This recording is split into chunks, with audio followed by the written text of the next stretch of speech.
Praise the lord. బాగున్నారా? ఉదయకాలం వాక్యాన్ని చదివారా? మరి నేటి దినం అనుదిన ఆహారముగా యెషయా గ్రంథం 40వ అధ్యాయము 31వ వచనం చదివి దేవుని యొక్క వాక్యాన్ని మనం ధ్యానిస్తాం. యెహోవా కొరకు ఎదురు చూచువారు నూతన బలము పొందెదరు. వారు పక్షిరాజు వలె రెక్కలు చాపి పైకి ఎగురుదురు. అలేయక పరుగెత్తెదరు, సొమ్మసిల్లక నడిచిపోదురు. ఈ వాక్యం చేత ఈ రోజు నీతో మాట్లాడాలని యేసయ్య ఆశకొని ఉన్నాడు. మరి ఈ వాక్యము మనతో మాట్లాడుతున్నది. యెహోవా కొరకు ఎదురు చూచువారు ఎవరు? దైవిక శక్తిని పొందుకునేవారు యెహోవా కొరకు ఎదురు చూస్తారు.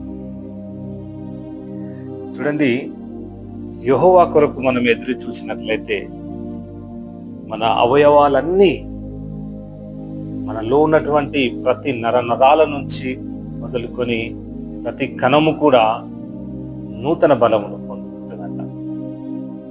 దైవిక శక్తిని మనము పొందుకున్నట్లయితే మనము అలసిపోకుండా, సొమ్మసిల్లిపోకుండా మనము మంచి బలమును పొందుకొని నూతన కార్యాలు చేయడానికి దేవుడు మనకు బలం ఇస్తాడు.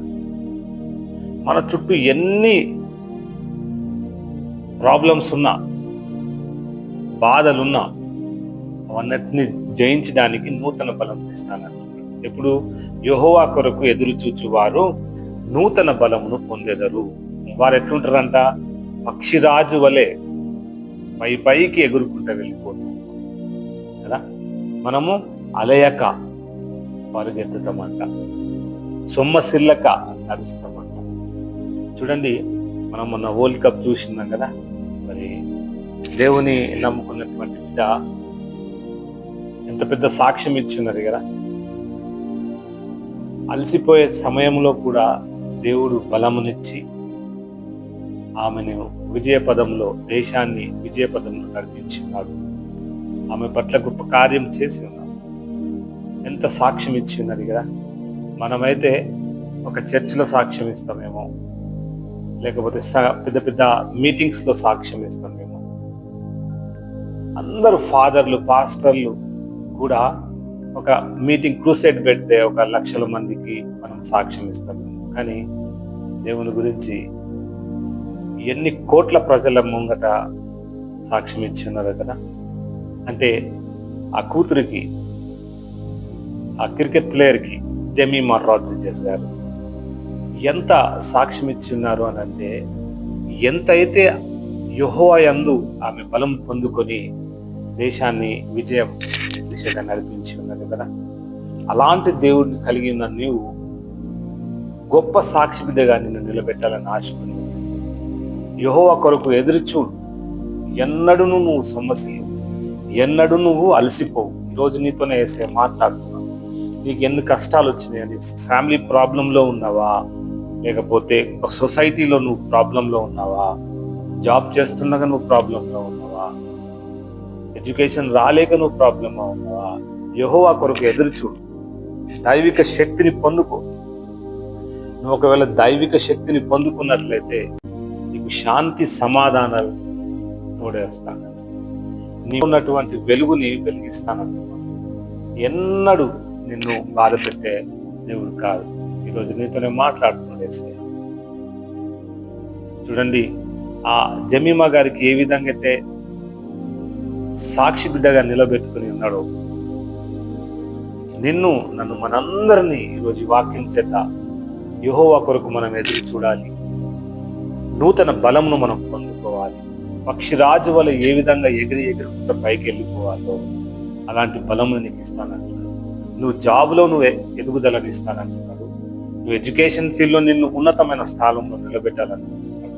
నువ్వు వస్తున్నటువంటి ప్రాబ్లం అన్నిటినీ సాల్వ్ చేస్తూ నిన్ను పైకి లేవనెత్తడానికి దేవుడు తోడు పెడతానంటున్నాడు.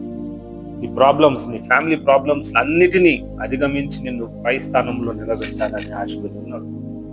అలసిపోకుండా నిత్యము పరిగెడాలి. ఎవరి కొరకు పరిగెత్తాలి? యెహోవా కొరకు ఎదురు చూడాలి. సొమ్మసిల్లద్దు. మనం ఏదైనా చర్చిలో పని చెప్తే మనం సొమ్మసిల్లద్దు. నాకే ఎందుకు చెప్తున్నావు, దేవుని పని నేనే ఎందుకు చేయాలి అని అనుకోదు. మనమందరము ఆయన బిడ్డలం కాబట్టి ఆయన పని చేస్తున్నప్పుడు ఆయన కొరకు ఎదురు చూస్తున్నప్పుడు నువ్వు ఎన్నడూ సమస్యలు ఆ విధంగా నేను నడిపిస్తానంటున్నాడు ఈరోజు. ఎన్ని బాధలున్నా, ఎన్ని విపత్తులున్నా, ఎన్ని నీ చుట్టూ బంధకములున్నా అవన్నిటినీ నిన్ను విడిపించి నీకు గొప్ప మేలును చేస్తాను అంటున్నాడు. ఎందుకు?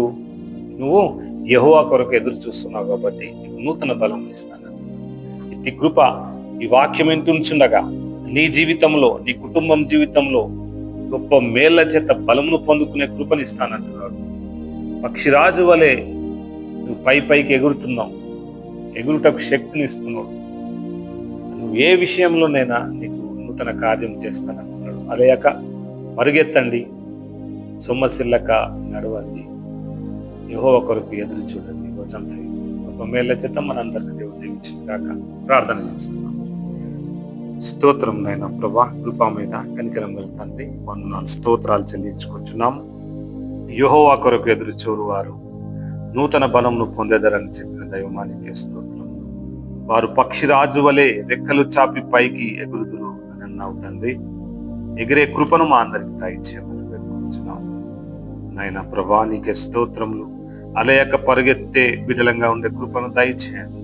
సొమ్మసిల్లక నాయన ప్రభా నడుచుటకు నాయన శక్తిని దయచేయండి అయా. ఈ రోజంతయు యెహోవా కొరకు కనిపెట్టే బిడలంగా ఉండే కృపను మాకు దయచేయమని నాయన, మీరు ఇచ్చినటువంటి వాగ్దానాన్ని బట్టి అయా, వచనాలను బట్టి మా జీవితంలో గొప్ప మేలను మాకు దయచేయమని, మాకు వస్తున్నటువంటి ప్రాబ్లంలన్నింటినీ మేము అధిగమించి ఆయన నీ కొరకు కనిపెట్టుకునే బిడ్డలుగా ఉండే కృపను దయచేయమని, పక్షిరాజు వలె ఆయన ఎగురుటకు ఆయన నీ కృప దయచేయండి. మా ఉద్యోగములలో ఆయన మేము చేస్తున్నటువంటి పనులలో అయా, మేము ప్రిపేర్ అవుతున్నటువంటి ఎంట్రన్స్లలో మంచి పొజిషన్లో ఉంటకు ఆయన నీ కృప దయచేయమని వేడుకొంచున్నాం. ఈ వాక్యం వినుచుండగా ఆయన ప్రతి ఒక్క బిడ్డను ఆయన ప్రభు దీవించమని, వారి జీవితంలో ఆయన వారు ఎన్నడూ అలయక సొమ్మసిల్లక నాయన అయా వారి జీవితంలో గొప్ప మేలను దయచేయమని నాయన ప్రభా, వారి జీవితం అంతయు నాయన ప్రభా నీ అందు కనిపెట్టుకొని బిడ్డలుగా ఉండుటకు ఈ రోజంతయు కనిపించు. నజరేయుడైన నమ్మదగిన యేసు నామమున అడిగి వేడుకొంచున్నాం తండ్రి. ఆమేన్. Praise the lord.